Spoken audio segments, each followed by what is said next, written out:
Hello to class 9 students. Class 9, we were doing lesson number 1 of economic applications and I hope you are preparing notes also. इस chapter में आपको ज़्यादा कुछ नहीं करना है. आप क्या कीजिए, हर तरह की एक डेफिनेशन को नोट डाउन कर लीजिए. मतलब वेलफेयर की एक डेफिनेशन, वेल्थ की एक डेफिनेशन, देन स्केर्सिटी की एक डेफिनेशन एंड ग्रोथ की डेफिनेशन. फिर उनके दो दो फीचर्स लिख करके आप एंड अप कर सकते हो चैप्टर को. Then I will send you some questions also. Now today we are going to start with what? Robbins scarcity oriented definition. We are going to start with scarcity oriented definition. ठीक है.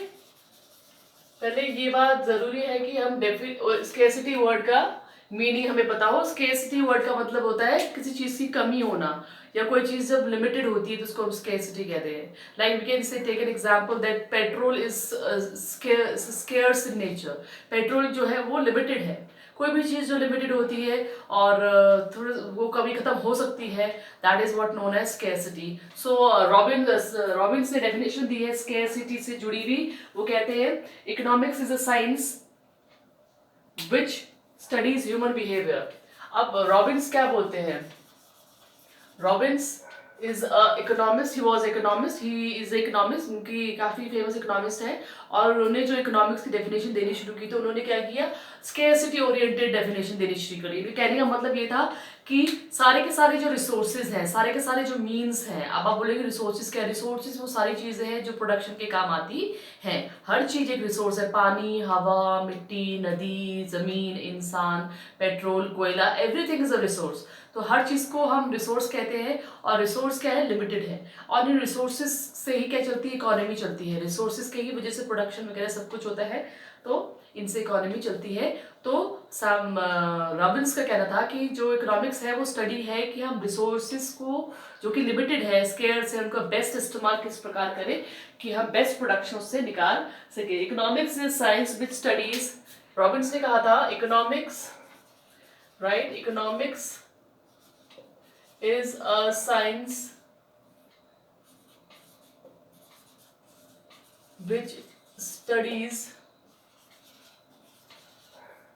economics is a science which studies human behavior as a relationship between human behavior as a relationship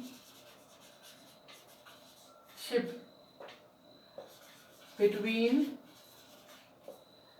किस किस के बीच में relationship बोला उन्होंने? Relationship between ends and scarce means which have ordinated uses, wants and scarce means, right. ये Robbins का कहना था. रॉबिन्स ने क्या कहा? रॉबिन्स ने कहा था कि इकोनॉमिक्स क्या है?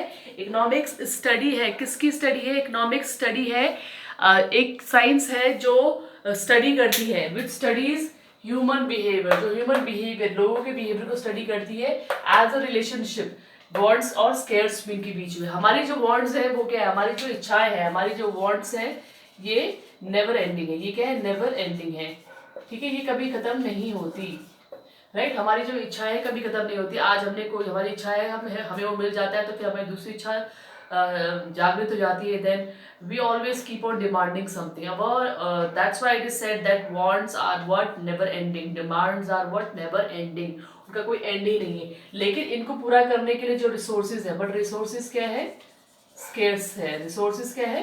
स्केर्स है, लिमिटेड है, राइट. तो इच्छा पूरी करने के लिए आपको जो रिसोर्सेज है इनका इस्तेमाल क्या करना पड़ेगा? बेस्ट तरीके से करना पड़ेगा. That is what economics is. Samuel Robins का कहना है. नाउ फीचर्स क्या है? इकोनॉमिक्स फीचर्स क्या है? Economics is a science. Now अब if you just talk about the features, अगर हम फीचर्स के बारे में बात करें कि रॉबिन्स की डेफिनेशन के क्या फीचर्स है, तो पहला फीचर क्या है? Economics is a science. पहली खास बात क्या है बोलिए उन्होंने? इकोनॉमिक्स क्या है? साइंस है. इकोनॉमिक्स एक तरह का विज्ञान है. तो हम ह्यूमन के बिहेवियर को पढ़ते हैं इकोनॉमिक्स में. तरीके क्या होंगे, रिसोर्सेज का इस्तेमाल किस प्रकार होगा, तो ये सब टेक्निकल चीजें हैं, इसलिए इसको क्या कहा गया है?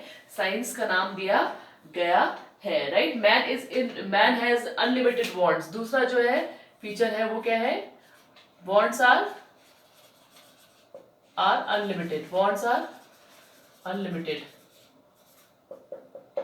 जो नेक्स्ट बात रॉबिन्सन की डेफिनेशन की है वो है कि हमारी जो इंसान की इच्छाएं होती है वो क्या होती है, अनलिमिटेड होती है, वो कभी भी खत्म नहीं होती है, they are never ending. Wants can be arrange in order of importance. Third है wants can be arranged in order of importance, right. जो दूसरी थर्ड फीचर है रॉबिन्स की डेफिनेशन का वो ये है कि हम अपनी इच्छाओं को, अपनी वांट्स को कर सकते हैं इंपॉर्टेंस के ऑर्डर पे लगा सकते हैं। मतलब जो पहले इंपॉर्टेंट इच्छा है पहले उसको पूरा किया और बाद वाली को बाद में पूरा किया, क्योंकि सारी की सारी इच्छाएं पूरी नहीं हो सकती कि ऑल सारे के सारे, क्योंकि इच्छाएं क्या है, वांट्स क्या है, डिमांड क्या है, अनलिमिटेड है, तो उनको हम सबको एक साथ पूरा नहीं कर सकते, क्योंकि उनको पूरा करने के लिए जो चीज़ें हमारे पास है वो लिमिटेड है। तो जो नेक्स्ट फीचर है, इंपॉर्टेंट बात है डेफिनेशन का, वो क्या है, दैट इच्छाएं क्या है, they can be arrange in order of importance, right. Scarcity of means, fourth बात जो कही गई है वो क्या कही गई है, स्केर्सिटी ऑफ मीन्स।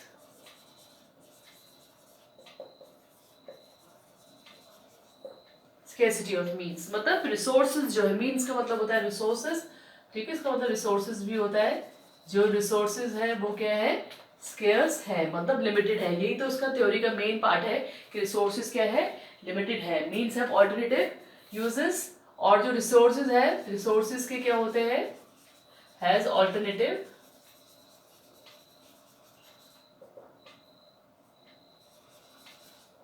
यूजेस। कोई भी जो रिसोर्स है इसके ऑल्टरनेटिव यूजेस है, मतलब एक रिसोर्स के बहुत सारे यूज होते हैं। अगर हम एक बात करें, जब if you just take an example of land, so land is also resource, so it has multiple uses. Land के बहुत सारे यूजेस है, you can make a house on it, you can make a park on it, you can make a road on it, you can make a building on it, you can use it factory, you can use it for cultivation, farming. So एक ही land के बहुत सारे uses है, इसलिए हम क्या बोलते हैं, जो रिसोर्सेज होते हैं, जो कि एग्जाम्पल मैंने लैंड लिया, लैंड भी एक तरह का रिसोर्स है, तो उनके अल्टरनेटिव यूजेस होते हैं, जिसकी वजह से हमें क्या करना पड़ता है, चॉइस बनानी पड़ती है, चॉइस मेकिंग करनी पड़ती है, ठीक है। हम रिसोर्सेज को किस पर्पस के लिए यूज करेंगे उसको हम क्या कहते हैं, चॉइस मेकिंग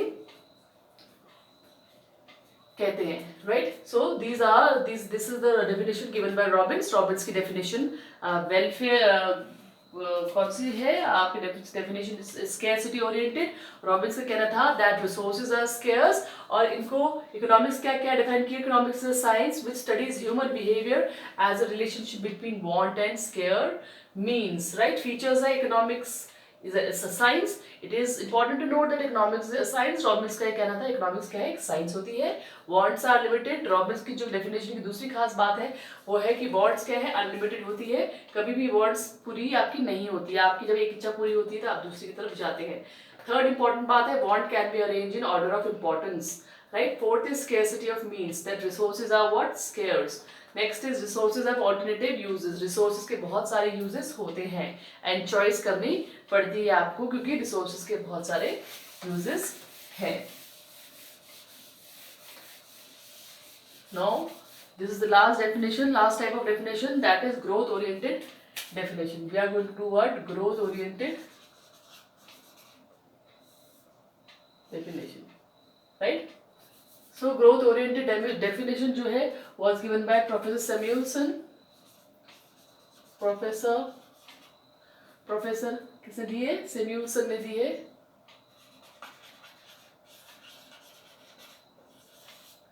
उन्होंने क्या किया, इकोनॉमिक्स को किससे जोड़ दिया, ग्रोथ से जोड़ दिया। Economics is the study of how people and society, economics is the study of how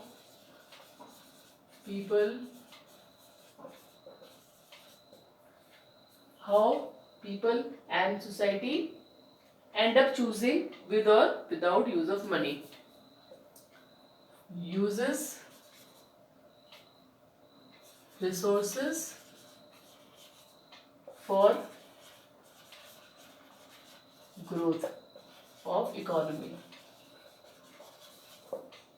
right. तो प्रोफेसर सैमुअलसन का कहना था कि रिसोर्सेज का इस्तेमाल अगर देश के ग्रोथ के लिए हो रहा है, देश के विकास के लिए हो रहा है, तो वो क्या है आपकी किसकी डेफिनेशन हो जाएगी, सैमुअल की डेफिनेशन हो जाएगी growth oriented, right. Now this is the basic definition which we can talk about. ना फीचर्स के बारे में अगर हम बात करें, और सैमुअल और रॉबिन्सन और सैमुअल के विचार बहुत ज्यादा मिलते थे, ठीक है। तो इन दोनों की डेफिनेशन को मिक्स करके डेफिनेशन बनाई जा सकती है। नाउ अगर फीचर्स की बात करें तो efficient allocation of resources, efficient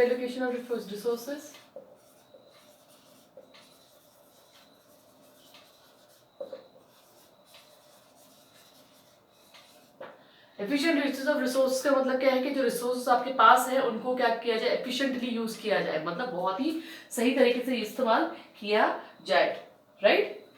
now the problem of choice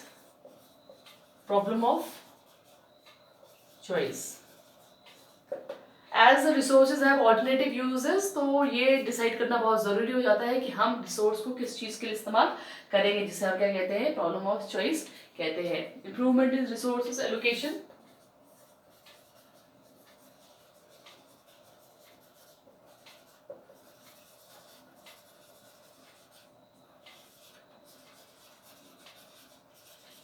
resources को ढंग से इंप्रूव करके यूज करना क्या है आपका नेक्स्ट फीचर है। And fourth is your distribution,